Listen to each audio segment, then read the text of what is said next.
नमस्ते, म छान्जेल लामु लेप्चा, मेरो हस्बेन्ड असिता भुटिया, हामी मङ्गनबाट, मङ्गन नर्थ सिक्किम। हाम्रो चाहिँ अब फर्स्टमा आउँदाखेरि चाहिँ हाम्रो चाहिँ प्रब्लम मेरो चाहिँ मेन चाहिँ मेरै प्रब्लमले मुनि आएको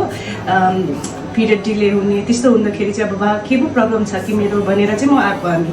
आउँदाखेरि चाहिँ म्याडमले के भन्नुभयो टेस्टहरू गर्नुभयो सिधै म्याडमले भन्नुभयो कि मेरो चाहिँ सिभियर पिसिओडी छ प्लस मेरो हस्बेन्डको अब यस्तो हस्बेन्डको त्यसमा पनि अलिकति प्रब्लम छ भन्नुभयो अन्त म्यामले हामीलाई काउन्सलिङ दिनुभयो कि अब यसो यसो गरिहाल्नु अब एजले पनि साथ दिँदैन भोलिपछि एज गएपछि प्रब्लम हुन्छ अब यसले त्यसरी भन्दाखेरि हामी एकैखेपमा हामी डिसिजन लिनु सकेन कि हामीले यस्तो खालको भयो कि होइन हामी नर्मल्ली अब फर्स्टमा मेडिसिनबाटै प्रोसेस गरौँ भन्ने भयो फेरि म्याडमले राम्रोसँग यसो कन्सल्ट गर्नुभयो त्यतिखेर चाहिँ लाग्यो कि ठिकै हो अब यतिखेरै गरेन मेरो एज त जान्छ अब 30+ त त्यतिकै पनि प्रब्लम आउँछ हामी केटीमा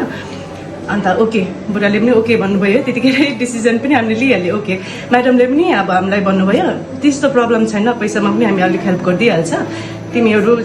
अब त्यो प्रोसेसमा चाहिँ जानु जस्तो त्यही दिनदेखि प्रोसेस स्टार्ट भयो कि मेरो इन्जेक्सनदेखि म अलिकति कन्फ्युज थियो तर म्याडमले यति कुरामा मलाई यस्तो त्यो गरिदिनु भयो कि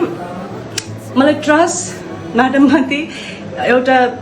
बन्डिङ जस्तो भयो क्या त्यो एकछिन भेट्दाखेरि नै हो हुने रहेछ पक्का रहेछ हो त्यस्तो खालको भयो अन्त म्याडमले पनि मलाई वोट्स दिनुभयो क्या विदिन 3 मन्थ म तिमीलाई बच्चा दिन्छु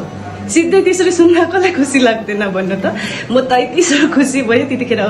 ल त्यसो भए गरौँ हामी पनि डिसिजन लियो ल स्टार्ट पनि भयो त्यही दिनदेखि नै जस्तो त्यस्तो ट्रिटमेन्टमा आएको मात्रै त्यो जुन चाहिँ प्रब्लममा आएको त्यो प्रब्लम त होइन उता सल्भपट्टि गयो हामी त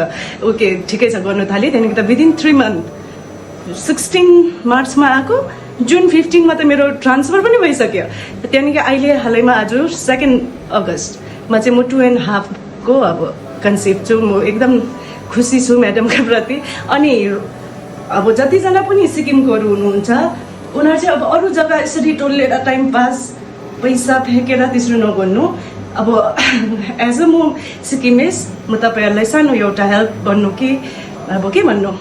तपाईँहरूको प्रति एउटा मेसेज दिनु चाहन्छु तपाईँहरू टाइम पास नगर्नु वन्स म जस्तो मैले एउटा क्लिप हेरेर आएँ ट्रस्ट गरेर आएँ तपाईँहरू पनि मलाई ट्रस्ट गर्नु र म एउटा सिक्किमको चेली हो त्यो भएर मलाई ट्रस्ट गरेर सिधै कविता मन्त्री म्याडमकोमा आइदिनुहोस् धन्यवाद।